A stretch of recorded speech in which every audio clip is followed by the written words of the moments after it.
Here's the thing. Most people want a yoga teacher to tell them what to do. So yoga teachers are trained to tell people what to do. But at some point, most yoga teachers discover that they don't really know what anybody else is supposed to do, that they barely know what they need to do, if at all. And if they're going to be honest with themselves, it has to become more about inquiry, about someone inquiring into themselves and discovering things for themselves, not someone telling them what to do per se. And ultimately, it amounts to a shift of perspective, a shift of viewpoint, which is really what yoga philosophy is about. It boils down to non-duality and duality, which whenever I say those words, like it's triggering and we get into all kinds of trouble, but it does boil down to what is the fundamental basis of a yogic understanding. And we were talking about this in my weekly teachers class because sometimes you need people to try to talk to about this, especially when it's stuff that's really hard to find words for and it's based in your experience. So all that's to say is if this is the kind of thing that you might be interested in, you can get in on the conversation. It's the Jay Brown Yoga Weekly Teachers Class. You can find it at jbrownyoga.com.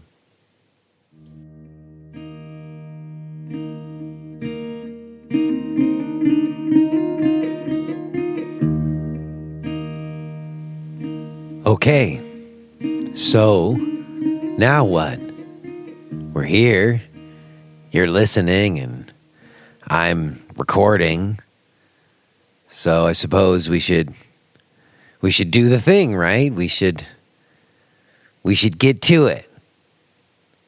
Probably best. I mean, you've gone out of your way to, listen. At least I could do is get to it. What's up, everyone? This is Jay Brown Yoga Talks podcast. My name is Jay Brown, and this will be coming to you on Christmas Eve, which also happens to be my eldest daughter's 9th birthday. So I'm actually recording this several days earlier, a little bit earlier than I normally would because I got to travel. I'm driving to my in-laws' place in Virginia, and I kind of didn't want to have to deal with recording when I got there right away. So I'm kind of taking care of it in advance. But when this lands in the feed, I will be in Virginia, and it will be Christmas Eve. And hopefully, whoever you are that's listening to this, I don't know, hopefully you're in a situation where you can have a nice holiday, or I don't know, at least you could feel warmth and maybe love, maybe some sense of nurturing environment. I know maybe holidays aren't always that for people. I don't know.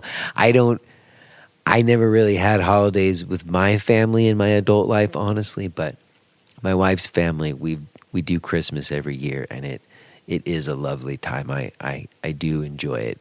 Those of you who've been listening for long enough might remember I've talked about these Christmas trips to Virginia in the past. There was some of them that weren't always so nurturing or warm, but the most recent ones definitely have, especially now that the kids are older and we don't have to be looking after them all the time.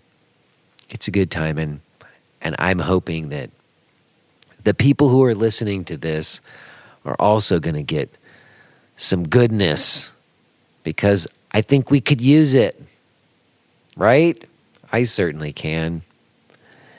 I hear a lot of people, well, that's not true. It's not like I hear a lot of people. I went on social media for like a little while. I haven't been on social media, haven't really fully talked about that. There's definitely more to be said about social media in the coming year. But I haven't been on social media, and I jumped on today for a little while, and I was looking around, and everybody was talking about like what a crappy year 2018 was, or at least how hard it was. And I definitely felt like it was a rough year. I don't know. It's not like I haven't had other years that were also rough, but certainly there's that thing. The end of the year comes, and even though it's totally arbitrary, there's something satisfying about the feeling that, okay, well, at least this year is going to be done, and we'll start fresh in the new year, right? Well, for whatever it's worth, I embrace it as just an opportunity to, like I said last week, get a little bit more quiet and slow it down and touch base with, I don't know, the things that are most important to me. The aspects of life that make me feel the wonder, the spectacular wonder of it all, because that is what balances out all the other stuff, It's what makes me feel like it's worthwhile. It's worth all the effort, all the trouble. And it is. It's worth it. So, for whatever it's worth, I hope you guys are having an okay holiday. And today's episode with my friend Neil Boyd is a wonderful, wonderful offering for us at this time. I've been saving it. It's been sitting on my shelf like a bottle of fine wine or something. Maybe you remember if you listened to my talk with Ann Jablonski a few weeks back, we were talking about Neil, and he's somebody I met at the Feathered Pipe. He's just an interesting guy who has an energy about him that I find very soothing and real and deeply wise in a very yogic way. So I enjoyed so much having an opportunity to, get to know him some and to then capture it to share with you. And I'm so glad that he was game to do that. And I just think it's a perfect thing. If you're cozied up somewhere for the holiday, that this talk with Neil, I think you'll enjoy it. I certainly did. So I'm excited that this is what we're listening to on Christmas Eve or the week of Christmas. Before we do, let me say that another way to discover the wonder behind life could be an inquiry into the human body, but not like a study of anatomy that turns us into machines, but the kind of study of anatomy that brings us into ourselves in an embodied way. And if you would like to have an opportunity to learn anatomy in that kind of way, then I want to recommend that you check out today's sponsor, yoganatomy.net. That's the educational resource of Leslie Kaminoff and Amy Matthews. They've been on the podcast before. Go back and listen to those episodes. They're both friends and teachers of mine, and they have a 20-hour fundamentals course that you can take as a standalone continuing education, or you can plug it right into your teacher training program if you conduct one. And this is the anatomy course that I use whenever I want to train someone, and it is an invaluable resource. I highly recommend it. Go check it out, yoganatomy.net. Also, if you have been enjoying this podcast and you might have interest in meeting me in person, I've got some gigs coming up, and I would love for you to attend. I am going to be in London, England, January 11th through 13th. I'm also going to be in Tel Aviv, Israel, January 18th through 20th. You can find out about those gigs and more. You can listen to the archives of this podcast and read my blog and find all of my online yoga video stuff. Everything can be found at jbrownyoga.com.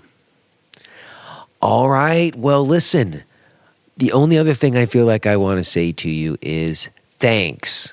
It's been a while since I gushed about you, the listener. So I feel like it's overdue because it's almost as though I've taken for granted the emails, and I don't want to do that because I so appreciate that there are those of you who are listening to this like on a regular, and it's become a ritual for you in the same way it's become a ritual for me, especially those of you who've been around for a really long time. And I just love it.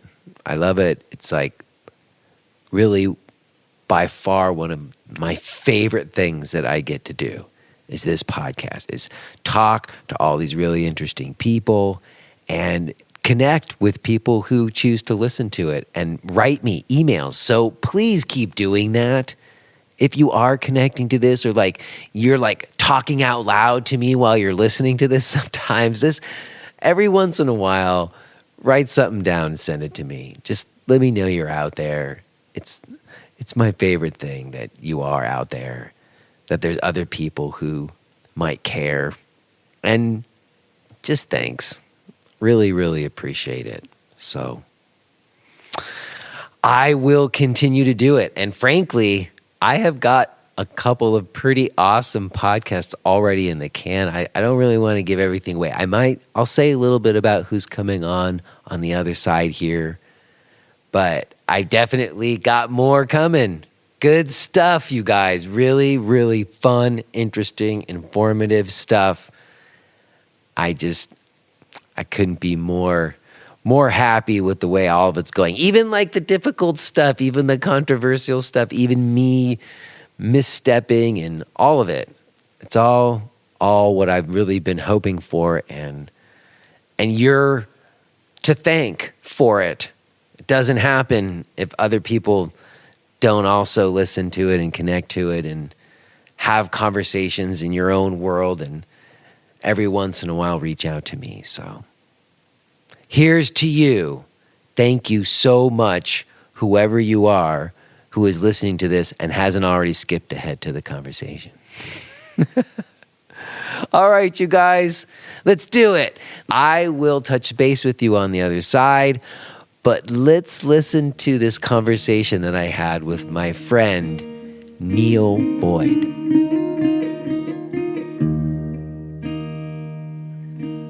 Hi there, Jay. Hey, Neil. How's it going, brother? Is it going pretty good, my friend? How are you today? Well, I've kind of settled down into a chair here and looking out the window, and we're getting a dust and a snow right now. It's great big flakes coming straight down, no wind. It's actually a nice time of the year. Wow, that sounds pretty. Yeah, it is actually. You know, it's I like this time of the year. You know, it's the combining is done, and you can rest a little bit easier. It's a nice time of the year. Things kind of tighten up. You know, they freeze up, and so you're more limited on what you can do. Anyways, it's good to hear you.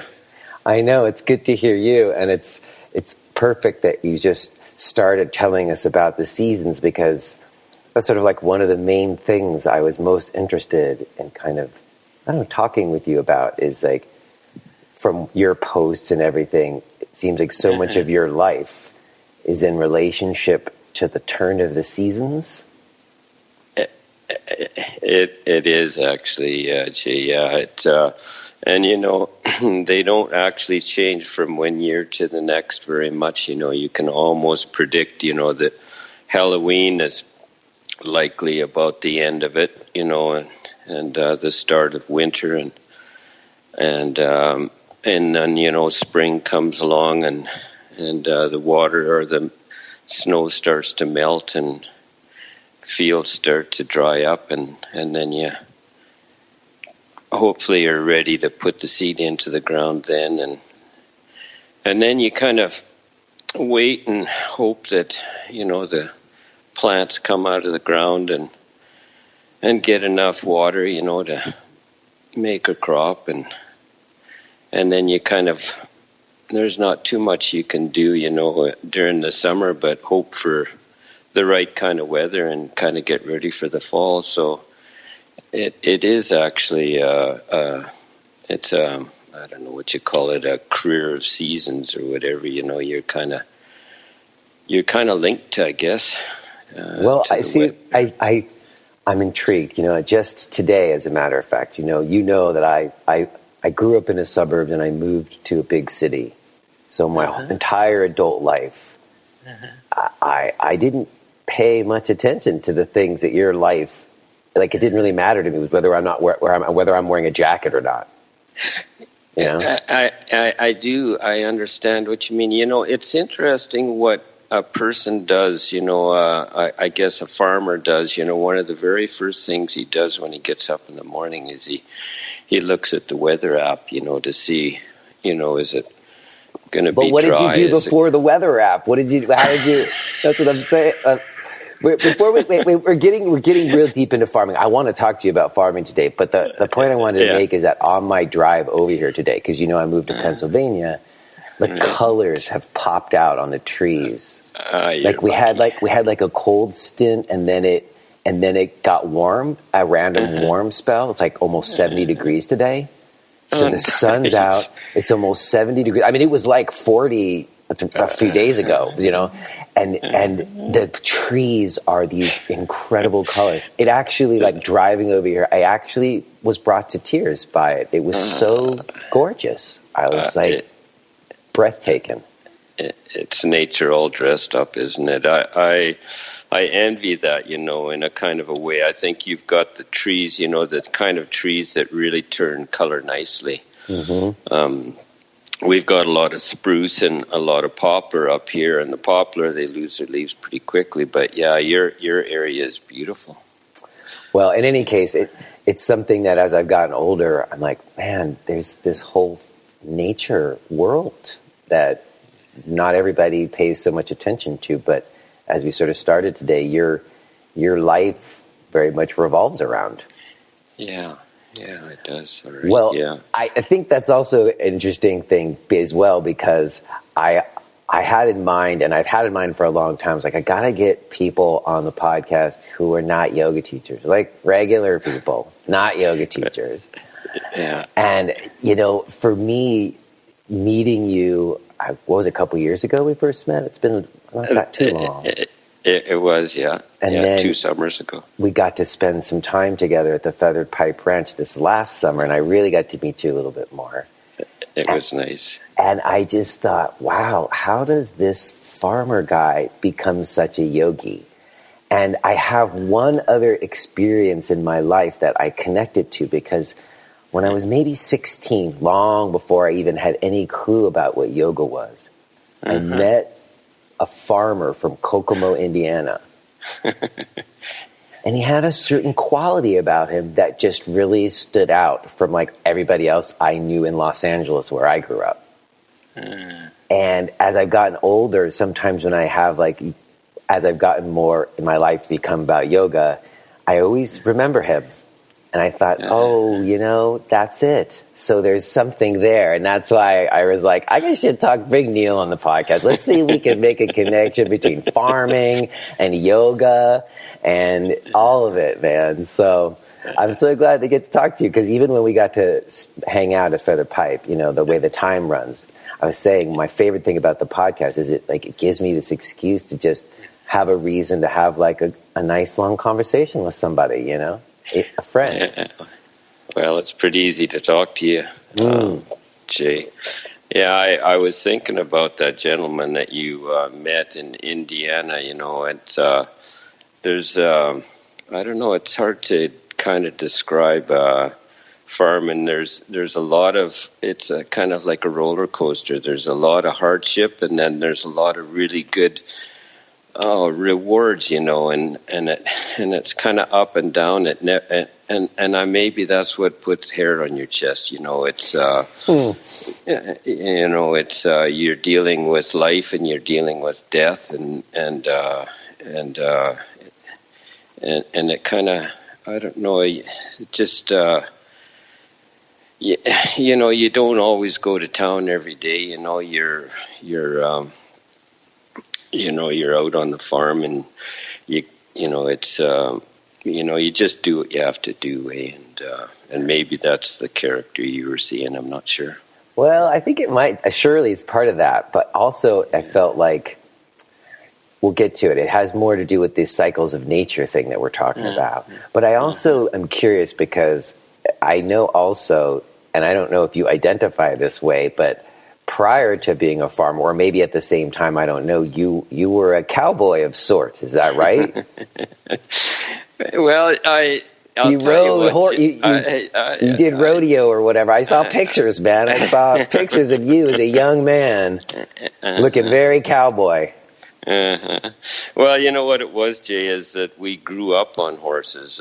My older brother and I, every night, during the summer holidays, we'd saddle up these 2 horses and we'd ride down to the neighbors, and we would all join together, one neighbor and then another neighbor, and pretty soon you got a whole bunch of horses. We just grew up on them, it was just second nature. And so, where was that? Where did you grow up? In Fairview, in northern Alberta here. Okay. I actually haven't moved. I've been here all my life. Huh. So, and then, it was... there was some, I guess you'd first of all called it gymkhana, which is barrel racing and flag picking and pole bending, that kind of stuff. And so we kind of joined there just for fun. And then it kind of went on from there. And then pretty soon I was doing a few rodeo events, mostly wild cow milking and wild horse race and that kind of stuff. And I had a pretty quick horse, and so I'd enter him in a stock horse race, and that was kind of fun. And then I journeyed into rodeo. I was riding bareback is what I was. No, bareback, you call that. There was a surcingle, just a strap going around the girth of the horse, and that's all you had to. There was no control. You just hang on for dear life. That's the crazy man event. Right? Well, I wouldn't exactly recommend it to anybody. I mean, no saddle? Well, you know what? I don't think I've had any more exhilaration.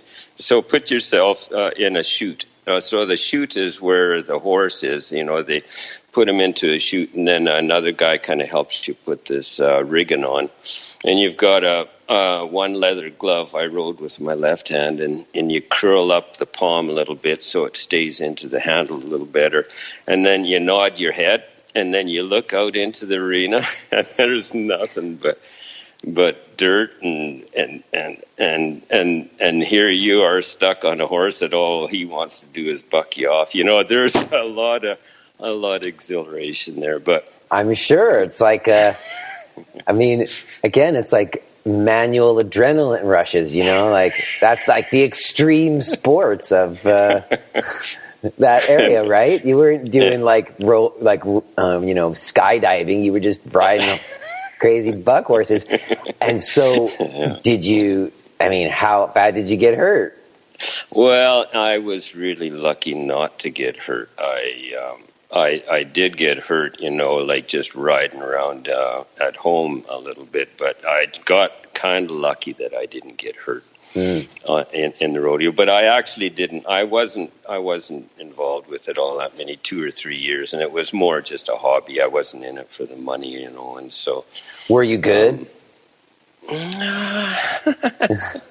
I didn't win too much, I'll tell you what happened, Jay. They call it slapping leather. So what you do is that if your right hand touches the horse as you're bucking, you're disqualified. And I think that probably happened 3 times. And then the other time maybe I fell off. So I didn't win a lot, but it was just... You got to keep that right hand in the air, Neil. I do. You're exactly right. You wave it around up there, and you're... I spent like 1 or 2 summers at a camp where they had these really old horses, and we combed them, and I rode them a little bit, but I don't know nothing about horses. Well, horses smell good, though, don't they? No, they don't, but they're wonderful. I really... You know what I do remember about being around horses? I found being around horses very calming. I was a very hyper kid. And spending time with the horses made me feel calm. I do remember that. I think that there's even people that I don't know what you call them, horse whisperers or something, but anyways, there's coaches and even people who are handicapped. I think will horses are a calming thing for them. I think it's that's what happens. All right. Mm-hmm. All right. So you do the radio thing for a couple of years, but was farming in your family? Did you just like take over the family business? Kind of, yeah. Well, in fact, yeah, that's exactly what happened. So my grandfather, he came. It's a relatively new area up here. It's called the Peace River Country, and so my grandfather came in 1913, and he homesteaded up here. So homestead means that you get a tract of land, which is 160 acres, and then you have to do something with it every year. You have to, clear a little bit. You have to report what animals you have and so on. And so he did that in 13, and then my dad kind of took over from him, and then I took over from Dad. And so right now I'm the third generation, and then our children are fourth generation. Wow! And so that land was just given to your dad? To my grandfather. Your grandfather. Yeah, it was a way of the government, or maybe the country, I guess, of developing land and. I suppose there wasn't much money around then, and so they were able to do that. Yeah, that's amazing, and you guys kept it in the family ever since. Yeah, it's an old farm. It's not a real big farm, but it's an old farm. It just is along one stretch of road outside of Fairview here. And I'm betting they didn't have any weather apps when you were a kid. Am I right?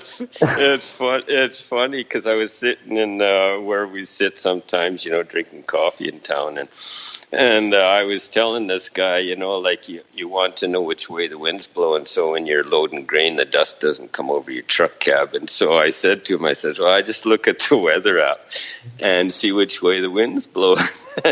And he just grins at me, and he sticks his finger in his mouth and then up into the air. In other words, come on, check the wind like everybody else. Yeah, nope. I'm the same thing. I use the damn freaking GPS, even though I know how to go, because they might show me the traffic or whatever.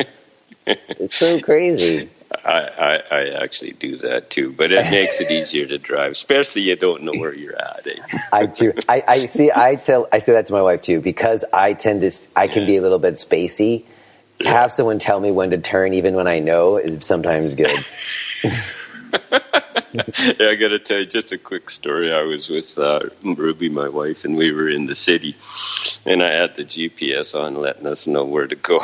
And she's really good at directions and so on, and I'm not. And so the GPS says turn right, and she says turn left. And what I did, I turned right, and she says, and you listen to her. Anyway, she was right in the end, but anyway. She was right. Yeah. Oh man, yeah. They usually are. I know. Yeah, exactly. The longer we live, the more we understand that. It's funny. Wow. All right. So how old were you when you started really kind of taking over? Were you just always working on it? Was it kind of established? Like, do you have brothers and sisters? How did you end up being the one to kind of take hold of the show? I kind of always wanted to farm, Jay, and I'd help Dad with chores on the farm, and the other kids would too, for sure. And then I graduated from high school, and the very first year I spent a year in Europe, just seeing things around, backpacking, I guess you'd call it now. But and then I came home and I went to agricultural college in Olds, and so there was 2 years of that, and you get your diploma. It's a kind of more of a good old boys, or no, like kind of a practical college rather than a university thing, and so you kind of get to know guys that are going back to the farm, not going necessarily to businesses. But so that was when I was 19, and then I bought my first land when I was 18, and I was 19, I guess, when I bought the farm that Ruby and I live on right now. 19, I think it was 1975. Oh no, I was 21. So the farm that you're on now isn't the farm that your dad had? No, it isn't actually. No, it's down the road. It's actually between Dad's place and Fairview. I mean, we still have Dad's place and so on, but it's closer to town. Oh, I see. All right. A little bit. So you set up your own shop?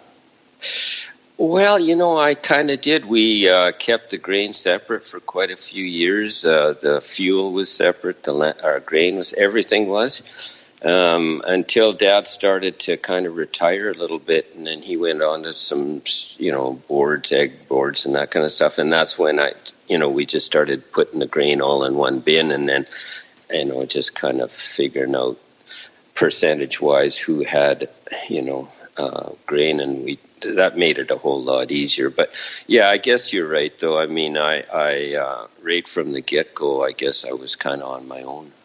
Yeah. Mm-hmm. And did you do things different than your dad did?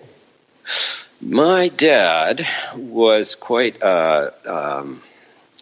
he, what do you call it? A pioneer, maybe you call it, maybe? Uh-huh. Like, he was the first guy in the whole area to zero-till.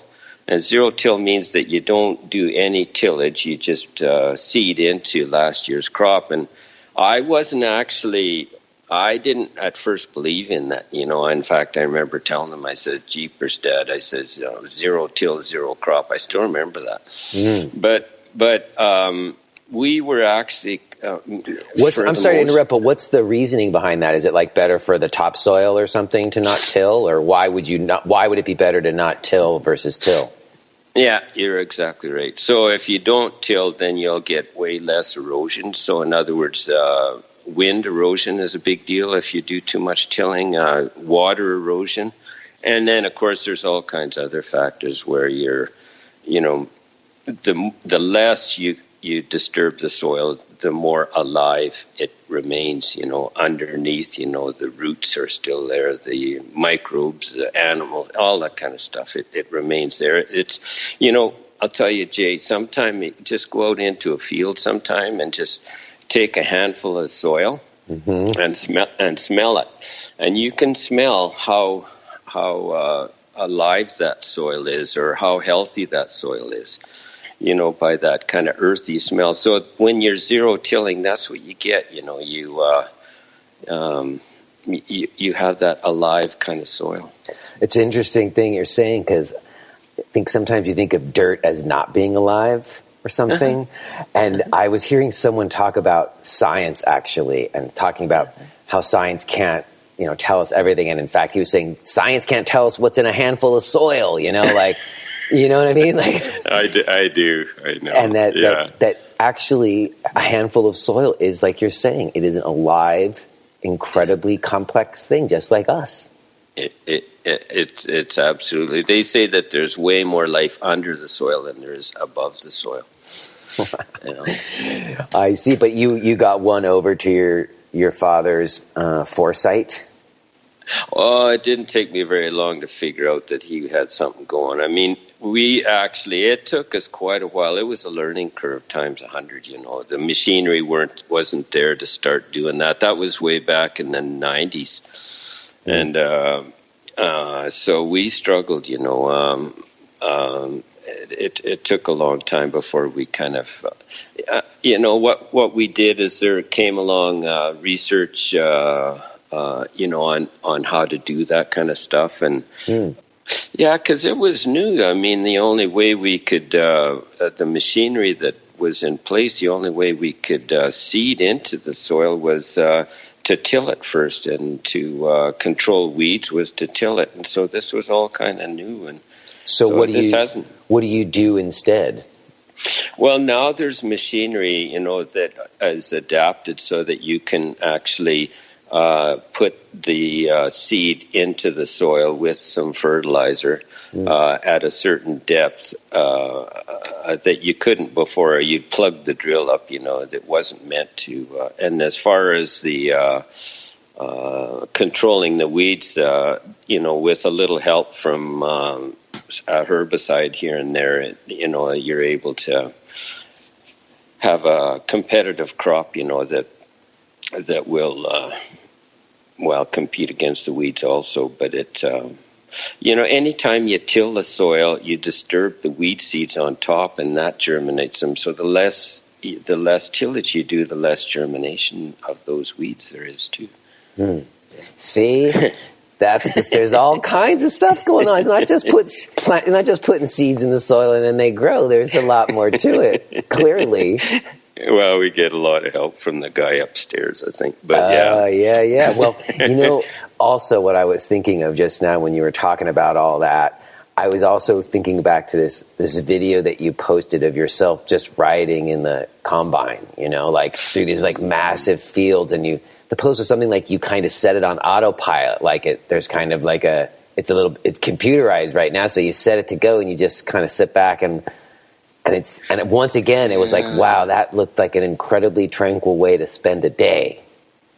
Yeah, you know what? I enjoy combine, and I for years and years and years, I was a truck driver, and so it's just drive as hard as you could to get to the granary and back. But now, thank goodness, we've got a fella that doesn't mind doing that, and so I'm able to sit on the combine. So I'm on one combine, and our son Curtis drives the other combine.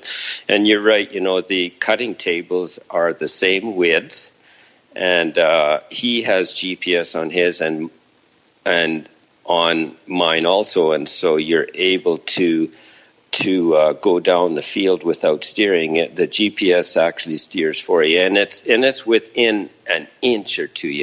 It's far better than you could ever do yourself, and so it makes it way more efficient. You're not overlapping, you're not missing, and then there's technology to tell you, that the moisture of the crop coming into your combine, and it's got yields. We don't pay much attention to the yields, but the moisture we do. So it just makes, there's a lot of hours out there on the combine, and unless you have to steer them, the less tired you get too. But it's kind of a neat place to sit and watch everything for sure. Wow. Well, I mean, again, all these like little glimpses you've shared of like what your life is like, and I compare it to mine. I'm like, wow, look at that. And I guess the other part, no, don't say sorry. It's amazing. It's inspiring. Yeah. I guess my other question is just out of curiosity, because I don't know anything about this, but, we have all these kind of narratives, at least in America, about like independent farmers and how hard it is for them to compete with like, these huge mass, just like in the yoga world, where you now have like scaled models for yoga centers, where they've got chains across the country and venture capital. You've also got, huge industrial farming operations. And so how hard is it to compete as an independent farmer? I mean, maybe it's different in Canada.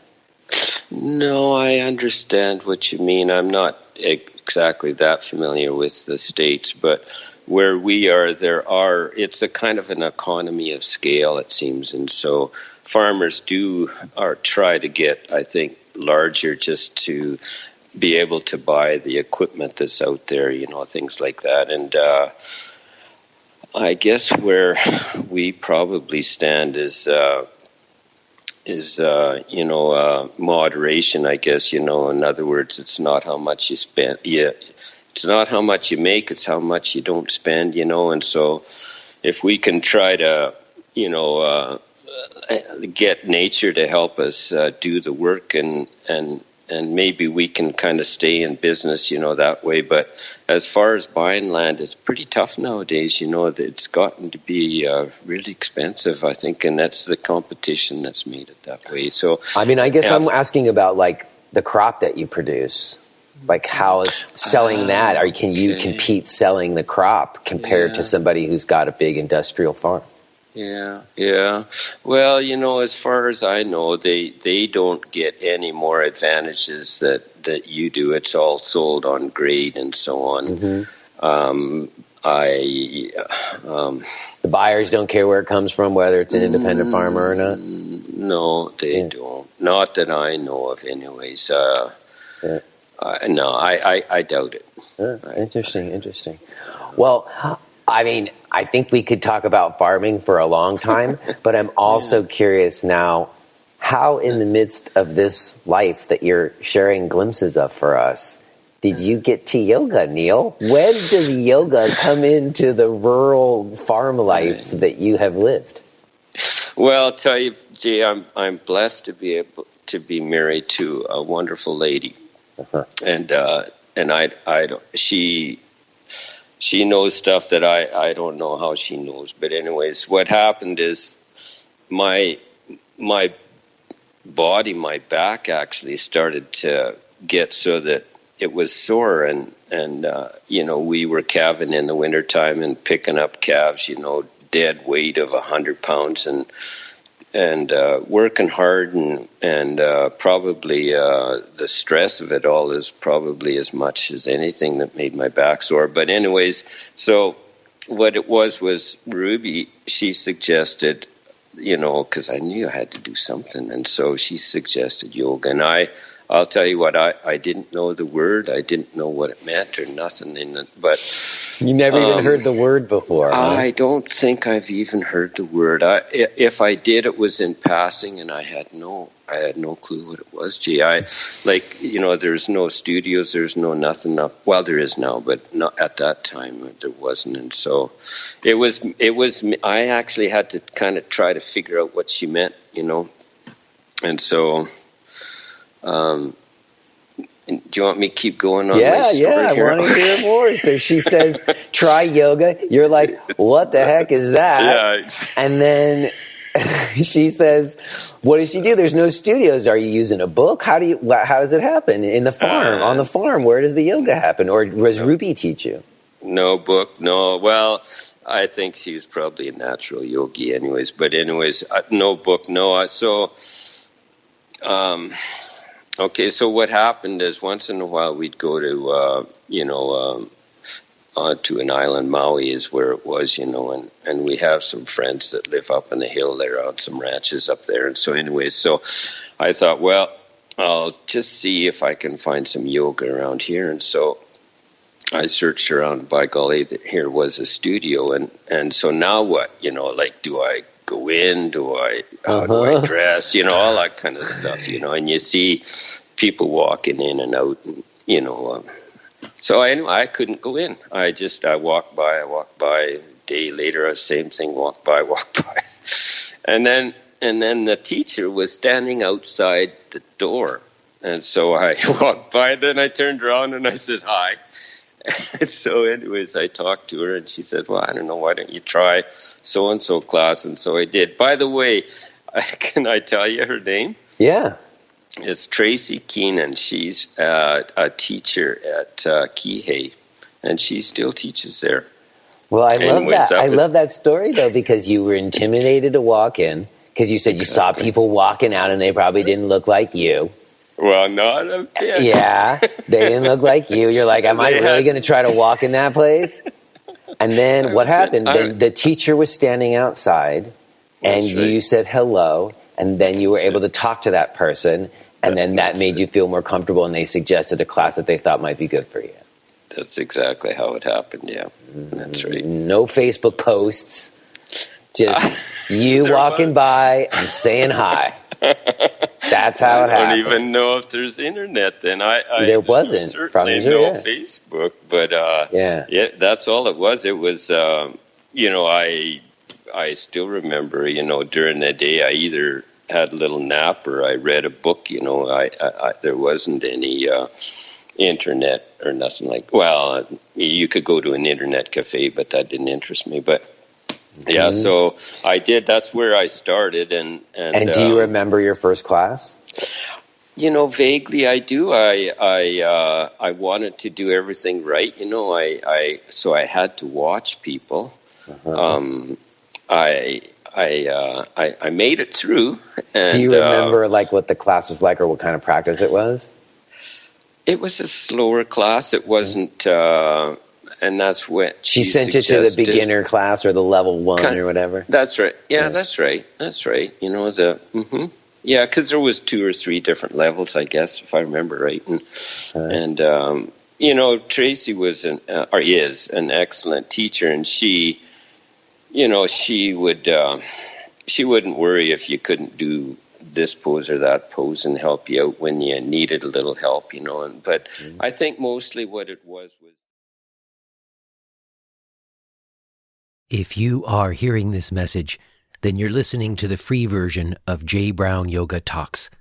To hear the rest of our conversation, please subscribe to Podcast Premium at jbrownyoga.com/premium.